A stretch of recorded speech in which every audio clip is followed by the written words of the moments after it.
എല്ലാ മാന്യ സ്നേഹിതർക്കും ക്രിസ്തുവേശുവിന്റെ നാമത്തിൽ സ്നേഹവന്ദനങ്ങൾ. ബ്രദറൻകാരുടെ ഔദ്യോഗികമായ പഠിപ്പീരാണ് അന്യഭാഷ നിന്നുപോയി എന്നുള്ളത്. എന്നാൽ ഈ കഴിഞ്ഞ ദിവസത്തിൽ ഒരു വീഡിയോ കേൾക്കുവാൻ ഇടവന്നു. അതിൽ അയാൾ പറഞ്ഞിരിക്കുന്നത് അന്യഭാഷയെ അളന്നു നോക്കാൻ ചില അളവുകോലുകൾ ഉണ്ടത്രേ. അപ്പോൾ മൂപ്പര് ചില അളവുകോലുകളുമായി മുൻപിലേക്ക് വരുന്നുണ്ട്.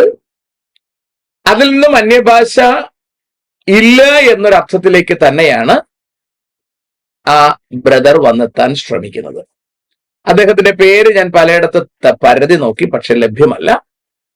അദ്ദേഹത്തിന്റെ വീക്ഷണം ഞാൻ എന്റെ ശ്രോതാക്കളുമായി ഒന്ന് ചർച്ച ചെയ്യുവാനാണ് താല്പര്യപ്പെടുന്നത്.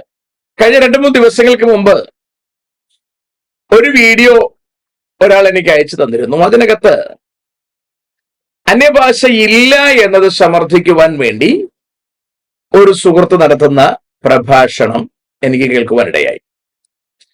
അതിൽ അയാൾ എടുത്തുദ്ധരിക്കുന്ന ഒരു വാക്യശകലം മാത്രം ഞാനൊന്ന് സംസാരിച്ച് ആ ഭാഗം ഞാൻ വിടുവാൻ താല്പര്യപ്പെടുകയാണ്.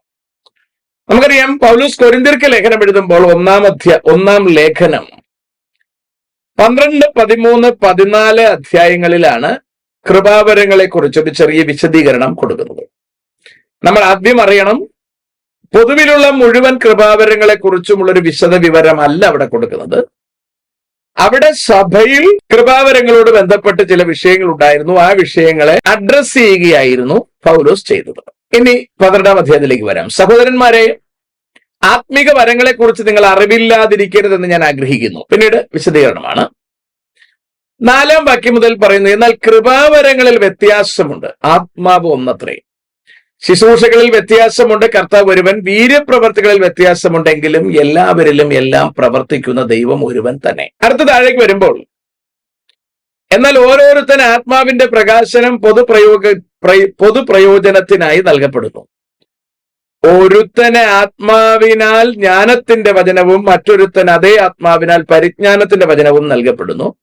വേറൊരുത്തന് അതേ ആത്മാവിനാൽ വിശ്വാസം, മറ്റൊരുത്തൻ അതേ ആത്മാവിനാൽ രോഗശാന്തികളുടെ വരം, മറ്റൊരുവന് വീര്യപ്രവർത്തികൾ, മറ്റൊരുവന് പ്രവചനം, മറ്റൊരുവന് ആത്മാക്കളുടെ വിവേചനം, വേറൊരുവന് പലവിധ ഭാഷകൾ, മറ്റൊരുവന് ഭാഷകളുടെ വ്യാഖ്യാനം. എന്നാൽ ഇതെല്ലാം പ്രവർത്തിക്കുന്നത് താൻ ഇച്ഛിക്കും പോലെ അവന് അതത് വരം പകുത്തു കൊടുക്കുന്ന ഒരേ ആത്മാവ് തന്നെ. ആ അധ്യായത്തിന്റെ ഒടുവിലത്തെ ഭാഗത്തിലേക്ക് വരുമ്പോൾ 28ലേക്ക് വരുമ്പോൾ, ദൈവം സഭയിൽ 1-ാമത് അപ്പസ്തലന്മാർ, 2-ാമത് പ്രവാചകന്മാർ, 3-ാമത് ഉപദേഷ്ടാക്കന്മാർ, ഇങ്ങനെ ഓരോരുത്തരെ നിയമിക്കുകയും പിന്നെ വീര്യപ്രവർത്തികൾ, രോഗശാന്തികളുടെ വരം, സഹായം ചെയ്യുവാനുള്ള വരം, പരിപാലന വരം, വിവിധ ഭാഷാ വരം എന്നിവ നൽകുകയും ചെയ്തു. എല്ലാവരും അപ്പോസ്തലന്മാരോ, എല്ലാവരും പ്രവാചകന്മാരോ, എല്ലാവരും ഉപദേഷ്ടാക്കന്മാരോ, എല്ലാവരും വീര്യപ്രവർത്തികൾ ചെയ്യുന്നവരോ, എല്ലാവർക്കും രോഗശാന്തിക്കുള്ള വരമുണ്ടോ, എല്ലാവരും അന്യഭാഷകളിൽ സംസാരിക്കുന്നുവോ, എല്ലാവരും വ്യാഖ്യാനിക്കുന്നുവോ, ശ്രേഷ്ഠവചനങ്ങളെ വാഞ്ചിപ്പീൻ, ഇനി അതിശ്രേഷ്ഠമായൊരു മാർഗം ഞാൻ നിങ്ങൾക്ക്. ഇങ്ങനെയാണ് പൗലോസ് പറഞ്ഞു പോകുന്നത്. അപ്പോൾ ഈ ഭാഗം എടുത്തുദ്ധരിച്ചുകൊണ്ട് അയാൾ പറയാൻ ശ്രമിക്കുകയാണ്, അന്യഭാഷ നിന്നുപോയി. നിങ്ങൾ ശ്രദ്ധിക്കണം, ഈ അവസാന ഭാഗത്ത് ഇങ്ങനെ പറയുന്നത്, എല്ലാവരും അന്യഭാഷയിൽ സംസാരിക്കുന്നുവോ? മറുപടി ഇല്ല. എല്ലാവരും വ്യാഖ്യാനിക്കുന്നുവോ? മറുപടി ഇല്ല. എല്ലാവരും പ്രവചിക്കുന്നുവോ? മറുപടി ഇല്ല. അതിന്റെ അടുത്ത ഭാഗം ചിന്തിക്കേണ്ടത്, ആരും സംസാരിക്കുന്നില്ലയോ? അതിന് മറുപടി ഇല്ല എന്ന് വരുന്നില്ല. ആരും അന്യഭാഷ പറയുന്നില്ലല്ലോ, അതെ എന്ന് വരുന്നില്ല. ഇവിടെ എല്ലാവരും അന്യഭാഷയിൽ സംസാരിക്കുന്നില്ല, എല്ലാവരും വ്യാഖ്യാനിക്കുന്നില്ല എന്നിവിടെ പറയുന്നു എന്ന വസ്തുത ശരിയാണ്. അന്യഭാഷ സംസാരിക്കണം എന്നുള്ള കാര്യം ശരിയാണ്. വ്യാഖ്യാനം ഉണ്ട് എന്നുള്ള കാര്യം ശരിയാണ്. അപ്പോൾ തന്നെ അത് എല്ലാവർക്കും ഇല്ല എന്നുള്ള കാര്യവും വ്യക്തമാണ്. വളരെ കൃത്യമായിട്ട് അറിയണം. ഇവിടെ പറയുന്ന കാര്യം കൃപാവരത്തെ കുറിച്ചാണ്. അന്യഭാഷ എന്നതിന് 2 തലങ്ങളുണ്ട്. ഒന്ന് കൃപാവരം, അത് എല്ലാവർക്കും ഇല്ല, അതിന് വ്യാഖ്യാനി ആവശ്യമാണ്. എന്നാൽ കൃപാവരമല്ലാത്ത അന്യഭാഷയുണ്ട്, അതിന് വ്യാഖ്യാനിയുടെ ആവശ്യമില്ല. അത് 14 വളരെ വ്യക്തമായി സംസാരിക്കുന്നുണ്ട്. നമ്മുടെ അന്യഭാഷയുടെ ഒറിജിനാലിറ്റി പരിശോധിക്കുവാനുള്ള അളവുകോലുകൾ കണ്ടുപിടിച്ചിരിക്കുന്ന പ്രിയ ബ്രദറിന്റെ സംഭാഷണം നമുക്കൊന്ന് കേട്ടു നോക്കാം. പരം നിന്നുപോയി എന്ന് പഠിപ്പിക്കുന്ന ഒരു ഭാഗം വിശ്വാസികളുണ്ട്. അതുപോലെ തന്നെ അത് നിന്നുപോയിട്ടില്ല എന്ന് വിശ്വസിക്കുകയും അത് സംസാരിക്കുകയും ചെയ്യുന്ന ഒരു ഭാഗം വിശ്വാസികളുണ്ട്. അപ്പൊ ഞാനിവിടെ പറയുവാൻ ആഗ്രഹിക്കുന്ന കാര്യം അന്യഭാഷ നിന്നുപോയി എന്നോ അന്യഭാഷ ഇപ്പോൾ നിലവിലുണ്ട് എന്നോ ഒന്നുമല്ല ഞാൻ പറയുന്നത്. ഇപ്പോൾ ഞാൻ പറയുവാൻ ഉദ്ദേശിക്കുന്ന കാര്യം അന്യഭാഷ വരം അത് വ്യാജമാണോ അത് യഥാർത്ഥമായ ആത്മവരമാണോ എന്ന് തിരിച്ചറിയുവാൻ ഒരു അളവ് പോലെ അല്ലെങ്കിൽ അതിനൊരു മാനദണ്ഡം എന്താണെന്നാണ് ഞാൻ നിങ്ങളോട് പറയുവാൻ ആഗ്രഹിക്കുന്നത്. അപ്പൊ ഈ അന്യഭാഷ വരം വ്യാജമാണോ എന്ന് തിരിച്ചറിയുവാനുള്ള യാതൊരു അളവ് പോലും ഇല്ല എന്നൊക്കെ യൂട്യൂബിൽ വീഡിയോ പ്രചരിക്കുന്നുണ്ട്. അപ്പൊ ഞാൻ പറയുന്നത് ഈ അന്യഭാഷ വരം ഉള്ള വ്യക്തികൾ സംസാരിക്കുന്ന ഈ അന്യഭാഷ വ്യാജമാണോ അതോ ആത്മാവിന്റെ യഥാർത്ഥ അന്യഭാഷപരമാണോ എന്ന് തിരിച്ചറിയുവാനുള്ള ഒന്ന് രണ്ട് കാര്യങ്ങൾ ഞാൻ നിങ്ങൾ ശ്രദ്ധപ്പെടുത്താനാണ് ആഗ്രഹിക്കുന്നത്. അത് ഒന്നാമത്തെ കാര്യം തന്നെ പറഞ്ഞാൽ നാം വേദപുസ്തകത്തിന്റെ അടിസ്ഥാനത്തിൽ വേണം ഏതൊരു കാര്യത്തെയും ദുരുപദേശത്തെ ആണെങ്കിലും തെറ്റായ വരങ്ങളെയാണെങ്കിലും തെറ്റായ ജീവിതങ്ങളെയാണെങ്കിലും എല്ലാം നമ്മൾ വിവേചിക്കേണ്ടതും വിലയിരുത്തേണ്ടതും അതിനെ ഒറിജിനലാണോ വ്യാജമാണോ എന്ന് കണ്ടെത്തേണ്ടതും ദൈവവചനമാകുന്ന ഈ വേദപുസ്തകത്തിന്റെ അടിസ്ഥാനത്തിലാണ്. അപ്പൊ അതുകൊണ്ടാണ് വേദപുസ്തകം നന്നായി വായിച്ച് ഗ്രഹിക്കാത്ത വ്യക്തികളെ ചൂഷണം ചെയ്യാനും അവരെ കബളിപ്പിക്കുവാനും അവരുടെ മുമ്പിൽ ആത്മീയമായി അഭിനയിക്കുവാനും കഴിയുന്ന ഒരു സമൂഹം ഇന്നിവിടെ ഉണ്ട് എന്നുള്ളത് നാം മറന്നുപോകരുത്. അപ്പൊ അത് തിരിച്ചറിയാൻ കഴിയണമെങ്കിൽ വേദപുസ്തകം എന്ന് പറയുന്ന ദൈവവചനം നാം നന്നായി വായിച്ച് ഗ്രഹിച്ചില്ല എങ്കിൽ നമുക്ക് ഇന്ന് ഈ കാണുന്ന പലതും വ്യാജനാണോ ഒറിജിനലാണോ എന്ന് തിരിച്ചറിയാൻ പറ്റാതെ വരും. അപ്പൊ അതുകൊണ്ട് ഈ അന്യഭാഷ വരം എന്ന് പറയുന്ന വരം ആത്മാവ് നൽകുന്ന വരങ്ങളിൽ ഒരു വരമാണ്. ഇത് മറ്റു വരങ്ങളെ അപേക്ഷിച്ച് നമുക്ക് ഒരു ലേഖനം 12 അധ്യായത്തിൽ ഞാൻ ചില വരങ്ങളെ കുറിച്ച് വായിച്ചു കേൾക്കാം. 12:4 എന്നാൽ കൃപാവരങ്ങളിൽ വ്യത്യാസമുണ്ട് ആത്മാവ് വന്നത്രേ. അപ്പൊ അവിടെ പൗലോസ് അപ്പോസ്തലൻ പറയുന്ന ആത്മാവാണ് കൃപാവരങ്ങൾ നൽകുന്നത് എന്നാണ് പറയുന്നത്. ഞാൻ ഏതൊക്കെയാണ് വരങ്ങൾ ഞാൻ പറയാം. ഒരുത്തിന് ജ്ഞാനത്തിന്റെ വചനം കൊടുക്കുന്നു, മറ്റൊരുത്തിന് പരിജ്ഞാനത്തിന്റെ വചനം കൊടുക്കുന്നു, വേറൊരുത്തിന് വിശ്വാസം കൊടുക്കുന്നു, മറ്റൊരുത്തിന് രോഗശാന്തികളുടെ വരം കൊടുക്കുന്നു, വേറൊരുത്തിന് വീരപ്രവൃത്തികൾ ചെയ്യാനുള്ള വരം കൊടുക്കുന്നു, വേറൊരുത്തിന് പ്രവചിക്കാനുള്ള വരം കൊടുക്കുന്നു, വേറൊരാൾക്ക് ആത്മാക്കളെ വേദിക്കാനുള്ള വരം നൽകുന്നു, വേറെ ചിലർക്ക് പലവിധമായ ഭാഷകൾ സംസാരിക്കാനുള്ള വരം നൽകുന്നു, മറ്റു ചിലർക്ക് ആ സംസാരിക്കുന്ന ഭാഷകൾ വ്യാഖ്യാനിക്കാനുള്ള വരം നൽകുന്നു. ഇതെല്ലാം നൽകുന്നത് ആത്മാവാണ് എന്നാണ് 12:11 പറയുന്നത്. അപ്പൊ ഇത്രയും വരങ്ങൾ ആത്മാവ് വിശ്വാസികൾക്ക് നൽകുന്നു. ദൈവാത്മാവ് നൽകുന്ന വരങ്ങളെ കുറിച്ചാണ് ഞാൻ വായിച്ചു കേൾപ്പിച്ചത്. അതിൽ ഈ പലവിധമായ ഭാഷകൾ ലഭിക്കുന്നു, അതൊരു വരമാണ്, ഭാഷാപരമാണ്. ആ ഭാഷാപരം മാത്രം മതി എന്ന് വിചാരിച്ചിരിക്കുന്ന അനേക വിശ്വാസികളുണ്ട്. മറ്റു വരങ്ങൾ അവരെ സംബന്ധിച്ച് പക്ഷേ വ്യാഖ്യാനപരം, അതുപോലെ തന്നെ പ്രവചനപരം, അതുപോലെ വിവേചനപരം, രോഗശാന്തി വരം, വീരപ്രവൃത്തിയുടെ വരം, ഇങ്ങനെയുള്ള വരങ്ങളൊന്നും ഇന്ന് ദൈവസഭയിൽ ആരും ആഗ്രഹിക്കുന്നില്ല, ദൈവസഭയിൽ കാണാനില്ല. എന്നാൽ എല്ലാ വ്യക്തികളും ആഗ്രഹിക്കുന്നതും പ്രകടിപ്പിക്കുന്നതുമായ ഒരു വരമാണ് അന്യഭാഷ വരം എന്നത്. അപ്പൊ അന്യഭാഷ വരത്തിന് ഇത്രമാത്രം പ്രാധാന്യം കൊടുക്കുന്നതിന്റെ ഒരു കാരണം എന്ന് പറയുന്നത് ഈ അന്യഭാഷ വരമുള്ള വ്യക്തി ആത്മനിറവിലുള്ള വ്യക്തിയാണെന്ന് മറ്റുള്ളവരുടെ മുമ്പാകെ വെളിപ്പെടുത്തുവാൻ തക്കവണ്ണം അവൻ ആഗ്രഹിക്കുന്നു എന്നുള്ളതാണ്. അപ്പോൾ അതുകൊണ്ട് ഈ അന്യഭാഷ വരം എത്രമാത്രം സത്യസന്ധമാണ് അല്ലെങ്കിൽ വ്യാജമാണ് ഇതെങ്ങനെ തിരിച്ചറിയാൻ കഴിയും എന്നുള്ളതിന് ചില വചനങ്ങളുടെ അടിസ്ഥാനത്തിൽ നമുക്ക് കണ്ടെത്താൻ കഴിയുമെന്ന് എനിക്ക് മനസ്സിലായത് ഞാൻ നിങ്ങളുമായി പങ്കുവയ്ക്കാനാണ് ആഗ്രഹിക്കുന്നത്. ഈ പറഞ്ഞ കാര്യം ഒരല്പം മിസ്റ്റേക്ക് ഉള്ള കാര്യമാണ്. ഇതിനകത്ത് പറയുന്നത് മറ്റിതര കൃപാവരങ്ങൾ പ്രാപിക്കാൻ ആൾക്കാർക്ക് താല്പര്യമില്ല, അന്യഭാഷ എന്ന കൃപാവരമാണ് പ്രാപിക്കാൻ താല്പര്യം. അതിന്റെ അർത്ഥം അവർക്ക് ആത്മാവുണ്ടെന്ന് കാണിക്കാൻ വേണ്ടിയാണ്. അപ്പൊ മറ്റ് കൃപാവരങ്ങൾ പ്രാക്ടീസ് ചെയ്താൽ ആത്മാവുണ്ടെന്ന് കാണിക്കാൻ പറ്റത്തില്ലേ? അപ്പൊ ഇത് വളരെ തെറ്റായ ഒരു പെർസെപ്ഷനാണ്, വീക്ഷണമാണ്. കാരണം അന്യഭാഷ വരം എന്നത് മിക്ക പെന്തക്കോസ്തുകാർക്കും ഇന്നില്ല. വളരെ റയറായിട്ടേ നമ്മളത് കാണുന്നുള്ളൂ. ആ ഭാഷാവരത്തിന് വ്യാഖ്യാനം നിർബന്ധമായും വേണം, ഇല്ലെങ്കിൽ അത് മനസ്സിലാക്കാൻ പറ്റില്ല. അപ്പോൾ ഇന്ന് പെന്തക്കോസ്തുകാർ പറയുന്ന അന്യഭാഷ ഒരിക്കലും ഭാഷാ വരമല്ല. അത് പൗലോസ് 14-ാം അധ്യായം സ്റ്റാർട്ടിങ്ങിൽ അത് പറയുന്നുണ്ട്. അന്യഭാഷയിൽ സംസാരിക്കുന്നവൻ മനുഷ്യരോടല്ല ദൈവത്തോടത്രേ സംസാരിക്കുന്നത്. ആരും തിരിച്ചറിയുന്നില്ലല്ലോ, അത് തിരിച്ചറിയാൻ കഴിയുന്നതല്ല. സംസാരിക്കുന്ന ആൾക്കടക്കം അക്കാര്യം തിരിച്ചറിയാൻ കഴിയില്ല, അത് ഉറപ്പായിട്ടുള്ള കാര്യമാണ്. അപ്പോൾ കൃത്യമായും അതിൽ പലയിടങ്ങളിൽ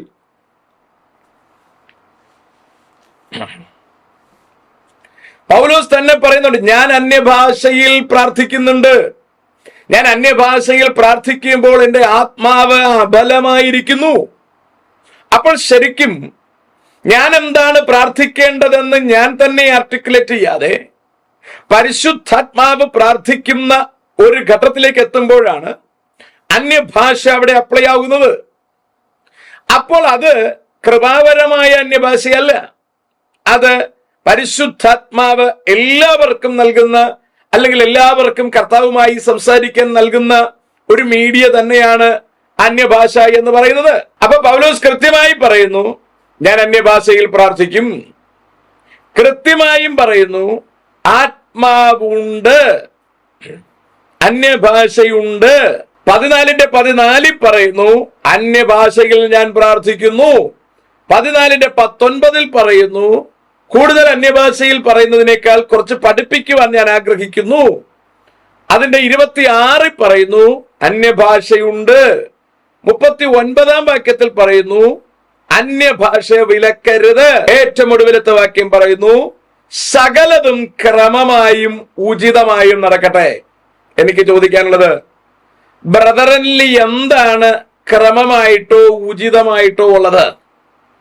അവിടെ എവിടെയാണ് അന്യഭാഷയുള്ളത്? ഭാഷാ വരമില്ലാത്തത് പോട്ടെ, സാധാരണ അന്യഭാഷ എവിടെങ്കിലും കാണുന്നുണ്ടോ? ഒരു കാരണവശാലുമില്ല. അപ്പോൾ ഈ പറയുന്ന ന്യായങ്ങൾ അന്യായങ്ങളെന്നല്ലാതെ ഇതിനെ ന്യായമായി പറയാൻ നമുക്ക് സാധ്യമല്ല. യഥാർത്ഥമാണോ എന്ന് തിരിച്ചറിയാനായിട്ട് നാം അന്യഭാഷ സംസാരിക്കുന്ന വ്യക്തിയെ നമ്മൾ വിവേചിക്കണം. അത് വിവേചിക്കാനുള്ള വചനം ഞാൻ വായിച്ചേൽപ്പിക്കാം. 1 Corinthians 13-ാം അധ്യായത്തിന്റെ 1-ാം വാക്യം. ഞാൻ മനുഷ്യരുടെയും ദൂതന്മാരുടെയും ഭാഷകളിൽ സംസാരിച്ചാലും എനിക്ക് സ്നേഹമില്ലെങ്കിൽ ഞാൻ മുടങ്ങുന്ന ചെമ്പെന്ന കൈത്താളം നോക്കട്ടെ. അപ്പൊ ഒരു വ്യക്തിക്ക് അന്യഭാഷാപരമുണ്ടെങ്കിൽ, അതായത് പൗരസപ്പോസിന് അന്യഭാഷാപരമുള്ള വ്യക്തിയായിരുന്നു, അദ്ദേഹം പറയാണ് ഞാൻ ഏത് ഭാഷയിൽ സംസാരിച്ചാലും എനിക്ക് സ്നേഹമില്ലെങ്കിൽ ഒരു പ്രയോജനമില്ലെന്ന് പറയും. അത് ചുമ്മാ ഒരു ചെമ്പയിൽ മുട്ടുമ്പോൾ ഉണ്ടാകുന്ന ഒരു മുടക്കം പോലെ മാത്രമേ ഉള്ളൂ. അപ്പൊ നമുക്ക് മനസ്സിലാക്കേണ്ട ഒരു കാര്യം, അന്യഭാഷയിൽ സംസാരിക്കുന്ന സ്ത്രീയായാലും പുരുഷനായാലും ആ വ്യക്തി ദൈവസ്നേഹമുള്ളവനാണോ ഇല്ലയോ എന്ന് നമ്മൾ പരിശോധിക്കണം. ദൈവസ്നേഹമില്ല എന്നുണ്ടെങ്കിൽ അവൻ സംസാരിക്കുന്ന അന്യഭാഷ വ്യാജമാണ്. കാരണം ഞാൻ പറയാം, ആത്മാവാണ് വരം നൽകുന്നത്. ആത്മാവ് എന്ന് പറയുന്നത് മനുഷ്യന്റെ ആത്മാവല്ല, ദൈവത്തിന്റെ ആത്മാവാണ് പ്രഭാവനങ്ങൾ നൽകുന്നത്. അപ്പൊ അന്യഭാഷ വരം എന്ന് പറയുന്ന വരം നൽകുന്നത് ദൈവത്തിന്റെ ആത്മാവാണ്. ഈ ദൈവത്തിന്റെ ആത്മാവ് തന്നെയാണ് റോമലേഖനം 5-ാം അധ്യായത്തിന്റെ 5-ാം വാക്യത്തിൽ നമ്മൾ ഇങ്ങനെയാണ് വായിക്കുന്നത്. 5-ാം അധ്യായത്തിൽ നമ്മൾ വായിക്കുന്നു, പ്രത്യാശയ്ക്ക് പങ്കു വരുന്നില്ല, ദൈവത്തിന്റെ സ്നേഹം നമുക്ക് നൽകപ്പെട്ട പരിശുദ്ധാത്മാവിനാൽ നമ്മുടെ ഹൃദയങ്ങളിൽ പകർന്നിരിക്കുന്നുവല്ലോ. അപ്പൊ ദൈവത്തിന്റെ സ്നേഹം പരിശുദ്ധാത്മാവിനാൽ ഹൃദയങ്ങളിൽ പകർന്നിട്ടുണ്ട്. ആ സ്നേഹമില്ലാതെ പരിശുദ്ധാത്മാവിനാൽ ഒരു വരം ദൈവം നൽകുന്നില്ല എന്നുള്ളതാണ്. അപ്പൊ പരിശുദ്ധാത്മാവിനാൽ ദൈവത്തിന്റെ സ്നേഹം വിശ്വാസിയുടെ ഹൃദയത്തിൽ നൽകുന്നു. അതേ പരിശുദ്ധാത്മാവിനാൽ തന്നെ ആ വിശ്വാസിക്ക് അന്യഭാഷാപരവും നൽകുന്നു. ഇവിടെ പറഞ്ഞ ഭാഗവും വളരെയധികം തെറ്റാണ്. എന്ന് പറഞ്ഞാൽ സ്നേഹമില്ല എങ്കിൽ അയാൾ പറയുന്ന അന്യഭാഷ തെറ്റാണെന്നുള്ള കാര്യം 100% തെറ്റാണ്. കാരണം അയാൾ സ്നേഹത്തിലേക്ക് വരാനും അയാൾ ആത്മീകനാകാനുമാണ് അയാൾക്ക് പരിശുദ്ധാത്മാവിനെ കർത്താവ് കൊടുക്കുന്നത്. പരിശുദ്ധാത്മാവിനെ പ്രാപിച്ച് അന്യഭാഷയിൽ ഒരാൾ സംസാരിച്ച് ആത്മീകമായി അയാൾ വളർന്നു വരികയാണ് ചെയ്യുന്നത്. അല്ലാതെ മുഴുവൻ ക്വാളിറ്റി ഉള്ള ഒരാൾക്കല്ല പരിശുദ്ധാത്മാവിനെ കൊടുക്കുന്നത്. അന്യഭാഷയിൽ സംസാരിക്കാനോ കൃപാവരങ്ങൾ പ്രാക്ടീസ് ചെയ്യാനോ അയാൾക്ക് സ്നേഹമോ വിശുദ്ധ ജീവിതമോ ഉണ്ടാകണമെന്ന് നിർബന്ധമില്ല. അതുകൊണ്ടാണ് കർത്താവിന്റെ മുൻപിൽ വന്നിട്ട് അനേകർ പറയുകയാണ്, കർത്താവെ നിന്റെ നാമത്തിൽ പ്രവചിച്ചു, ഭൂതങ്ങളെ പുറത്താക്കി, വീര്യപ്രവർത്തികൾ ചെയ്തു. കർത്താവ് പറഞ്ഞു ഞാൻ നിങ്ങളെ അറിഞ്ഞിട്ടില്ല. അപ്പോ കർത്താവിന്റെ പേരിൽ ഇതെല്ലാം കൃത്യമായി ചെയ്തിട്ടുണ്ടവർ, പരിശുദ്ധാത്മാവിനെ കർത്താവ് അവർക്ക് നൽകിയിട്ടുണ്ട്. പക്ഷെ കർത്താവ് പ്രതീക്ഷിച്ചതുപോലെ ആത്മീകമായി അവർ വളരാതെ വന്നപ്പോഴാണ് കർത്താവിന് അവരെ തള്ളിക്കളയേണ്ടതായി വന്നത്. അതുകൊണ്ട് സ്നേഹമില്ല എങ്കിൽ പരിശുദ്ധാത്മാവില്ല എന്ന് നമുക്ക് പറയാൻ പറ്റത്തില്ല. അവിടെ പൗലോസ് ഉദ്ദേശിക്കുന്നത് ഞാൻ മനുഷ്യരുടെയും ദൂതന്മാരുടെയും ഭാഷയിൽ സംസാരിച്ചാലും സ്നേഹമില്ല എങ്കിൽ ഒരു പ്രയോജനവുമില്ല. അപ്പൊ സ്നേഹമില്ലാതെ സംസാരിക്കാൻ പറ്റില്ലെന്നല്ല പറഞ്ഞത്, സ്നേഹമില്ലാതെ പ്രയോജനമില്ല. ആൾക്ക് നിത്യരാജ്യത്തിലെത്താൻ കഴിയില്ല. അതാണ് ഇവിടുത്തെ പരാമർശം. മാത്രവുമല്ല അവിടെ അന്യഭാഷ എന്ന പദപ്രയോഗം ഉപയോഗിക്കുന്നില്ല. ഞാൻ മനുഷ്യരുടെയും ദൂതന്മാരുടെയും ഭാഷ എന്ന് പറയുമ്പോൾ ദൂതന്മാരുടെ ഭാഷയാണ് അന്യഭാഷ എന്ന് ബ്രദർ ചിന്തിച്ചിട്ടുണ്ടോ എന്ന് എനിക്കറിയില്ല. ഏതായാലും ഒരാൾക്ക് കൃപാവരത്തെ പ്രാപിക്കുവാനോ അന്യഭാഷ പ്രാപിക്കുവാനോ അയാൾ വിശുദ്ധനായിരിക്കണമെന്ന് നിർബന്ധമില്ല. ആവശ്യബോധമുള്ള എല്ലാവർക്കും കർത്താവ് പരിശുദ്ധാത്മാവിനെ നൽകും. പരിശുദ്ധാത്മാവ് നടത്തുന്നതനുസരിച്ച് ജീവിക്കുന്നവർക്ക് മാത്രമേ സ്വർഗപ്രവേശനം ലഭിക്കൂ. ഇല്ലാത്തവർക്ക് സ്വർഗരാജ്യത്തിൽ പോകാൻ കഴിയുന്നതല്ല. അതാണ് അവിടുത്തെ പ്രധാനപ്പെട്ട കാര്യം. അപ്പൊ അന്യഭാഷയിൽ സംസാരിക്കുന്ന വ്യക്തി സ്നേഹമില്ലാത്തവനാണെങ്കിൽ, ദൈവസ്നേഹമില്ലാത്തവനാണെങ്കിൽ അവൻ സംസാരിക്കുന്ന ഭാഷാപരം പരിശുദ്ധാത്മാവ് നൽകിയ ഭാഷാപരമല്ല എന്ന് നമുക്ക് മനസ്സിലാക്കാം. അതാണ് ഒന്നാമത്തെ തിരിച്ചറിവിനുള്ള വചനം. രണ്ടാമത്തെ കാര്യം ഞാൻ വായിച്ചു കേൾപ്പിക്കാം. ഈ അന്യഭാഷയിൽ സംസാരിക്കുന്ന വ്യക്തിയെ കുറിച്ച് 1 Corinthians 14-ാം അധ്യായത്തിൽ പറയുന്നത് 4-ാം വാക്യം. അന്യഭാഷയിൽ സംസാരിക്കുന്നവൻ തനിക്ക് താൻ ആത്മീയവർദ്ധന വരുത്തും. അപ്പൊ അന്യഭാഷയിൽ സംസാരിക്കുന്ന ഒരു വ്യക്തിയെ സംബന്ധിച്ച് ആ വ്യക്തി സഭയിലുള്ള മറ്റാർക്കും പ്രയോജനം കിട്ടാത്ത ഒരു വരമാണ് അന്യഭാഷാ വരം എന്നുള്ളതുകൊണ്ട് ആ വ്യക്തിക്ക് മാത്രമേ അതുകൊണ്ട് പ്രയോജനമുള്ളൂ. ഇവിടെ വളരെ ശ്രദ്ധിക്കണം. 12-ാം അധ്യായത്തിൽ പറയുമ്പോൾ അവിടെ പറയുന്ന അന്യഭാഷയും വ്യാഖ്യാന വരവും എല്ലാം പൊതുപ്രയോജനത്തിനുള്ളതാണ്. അതാ ഞാൻ നേരത്തെ ഓർപ്പിച്ചത്. കൃപാവരം എന്നത് പൊതുപ്രയോജനത്തിനുള്ളതാണ്. ഇവിടെ പറയുന്ന അന്യഭാഷ പൊതുപ്രയോജനത്തിനുള്ളതല്ല. അത് സെൽഫ് എഡിഫിക്കേഷൻ ഉള്ളതാണ്, സ്വയം ആത്മവർദ്ധനവിനുള്ളതാണ്. അപ്പോൾ ഇത് രണ്ടും തിരിച്ചറിയാൻ നമുക്ക് കഴിയണം. പെന്തക്കോസ്തുകാർ ആരാധനയിൽ എല്ലായിടവും അവർ സംസാരിക്കുന്നത് ഭാഷാപരമല്ല, അവർ ദൈവത്തോട് സംസാരിക്കുന്നതാണ്. അവരുടെ മാത്രം ആത്മിക വർധനവിനുള്ളതാണത്. അത് മറ്റാരും തിരിച്ചറിയുന്നില്ലല്ലോ, അറിയേണ്ടതുമില്ല. സഹോദരന്മാരെ, ഞാൻ വെളിപ്പാടായിട്ടോ ജ്ഞാനമായിട്ടോ പ്രവചനമായിട്ടോ ഉപദേശമായിട്ടോ നിങ്ങളോട് സംസാരിക്കാതെ അന്യഭാഷകളിൽ സംസാരിച്ചുകൊണ്ട് നിങ്ങളുടെ അടുക്കൽ വന്നാൽ നിങ്ങൾക്ക് എന്ത് പ്രയോജനം വരും?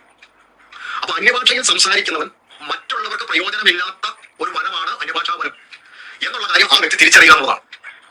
കാരണം അന്യഭാഷാ വരം നൽകുന്നത് ആത്മാവാണ്. ഈ ആത്മാവ് വരങ്ങൾ നൽകുന്നത് എന്തിനാണെന്നറിയോ? 12-ാം അധ്യായം 12:7 എന്തിനാണ് ആത്മാവ് ഈ വരങ്ങൾ നൽകുന്നത് എന്ന് എഴുതിയിട്ടുണ്ട്. ഞാൻ വായിച്ചറിയാം. എന്നാൽ ഓരോരുത്തരും ആത്മാവിന്റെ പ്രകാശനം പൊതുപ്രയോജനത്തിനായി നൽകപ്പെടും. അപ്പൊ ആത്മാവ് ഒരു വ്യക്തിക്ക് നൽകുന്ന വരങ്ങളെല്ലാം പൊതുപ്രയോജനത്തിനായി നൽകുന്ന വരങ്ങളാണ്. ഇവിടെ അന്യഭാഷാ വരം എന്ന് പറയുന്നത് 14:4 വായിക്കുന്നത് അത് അന്യഭാഷകളിൽ സംസാരിക്കുന്നവൻ സഭയ്ക്ക് ആത്മീയ വർദ്ധനവ് വരുത്തുന്നില്ല എന്ന് മാത്രമല്ല, അവൻ വ്യക്തമായിട്ട് തെളിവായ വാക്കുകൾ സംസാരിക്കുന്നില്ല എങ്കിൽ അതുകൊണ്ട് ഒരു പ്രയോജനവും ഇല്ല. കാരണം എത്ര ബുദ്ധിയോടുകൂടിയാണ് ഈ ബ്രദർ ആൾക്കാരെ പറഞ്ഞ് തെറ്റിക്കുന്നതെന്ന് നോക്കിയേ. ഇത് രണ്ടും രണ്ടാണെന്ന് തിരിച്ചറിയാനുള്ള അറിവ് പോലും അദ്ദേഹത്തിനില്ല. അത് ജസ്റ്റ് വായിച്ചാൽ തന്നെ മനസ്സിലാകത്തക്കതേ ഉള്ളൂ. അങ്ങനെ ഇത് രണ്ടും രണ്ടാണെന്ന് പോലും തിരിച്ചറിയാൻ കഴിയാതെ, രണ്ടിനും രണ്ട് ഉപയോഗമാണെന്ന് പോലും ഇത്രയും കൃത്യമായി എഴുതിയിട്ടും തിരിച്ചറിയാൻ കഴിയാതെ ഈ മനുഷ്യൻ എന്തൊക്കെയോ പറയുകയാണ്. ആത്മാവ് പൊതുപ്രയോജനത്തിനായി ഇത് നൽകപ്പെടുന്നു. അപ്പോൾ അങ്ങനെ നൽകപ്പെടുമ്പോൾ അത് പൊതുപ്രയോജനത്തിനായി ആ ഭാഷാപരം പ്രയോജനപ്പെടുന്നില്ലെങ്കിൽ ആ ഭാഷാപരം വ്യാജമാണ്. അതിന് കാരണം എന്താണ് ഞാൻ പറയാം. അതിന്റെ 13-ാം വാക്യത്തിൽ ഇങ്ങനെ പറയുകയാണ്, നിങ്ങൾ ആത്മവരങ്ങളെ കുറിച്ച് വാഞ്ചുള്ളവരാകണം, സഭയുടെ ആത്മീയ വർദ്ധനയ്ക്കാൻ വേണ്ടി സഭന്മാരാകാൻ ശ്രമിക്കണം. അപ്പോൾ ആത്മീയ വരങ്ങളെ കുറിച്ച് നമുക്ക് ആഗ്രഹം വേണം. അതുപോലെ തന്നെ അത് സഭയുടെ ആത്മീയ വർദ്ധനവിനായിട്ട് ആക്കാൻ നമ്മൾ ശ്രമിക്കണം എന്നാണ് അദ്ദേഹം പറയുന്നത്. അങ്ങനെ പറയാണ്, അതുകൊണ്ട് അന്യഭാഷയിൽ സംസാരിക്കുന്നവൻ വ്യാഖ്യാന വരത്തിനായി പ്രാർത്ഥിക്കട്ടെ. ഞാൻ 12-ാം അധ്യായത്തിൽ ചില വരങ്ങൾ വായിച്ചു കേൾപ്പിച്ചിരുന്നു. ആ വരങ്ങളിൽ വ്യാഖ്യാന വരം എന്ന് പറയുന്ന ഒരു വരമുണ്ട്.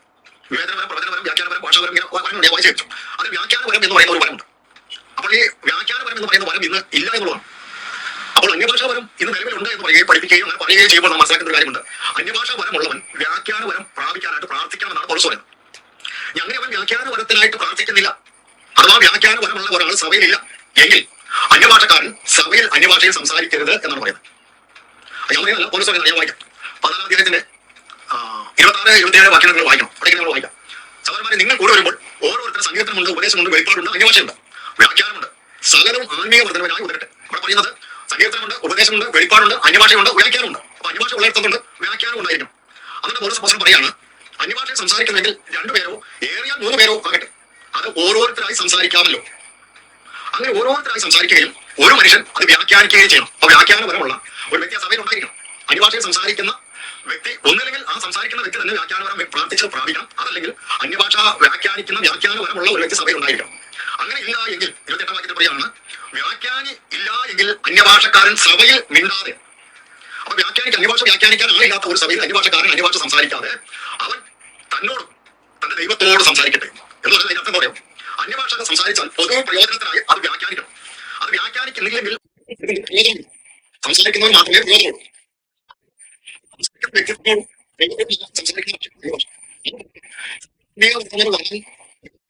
നിങ്ങൾ അത് വ്യാഖ്യാനം കൂടി സംസാരിക്കുന്നത്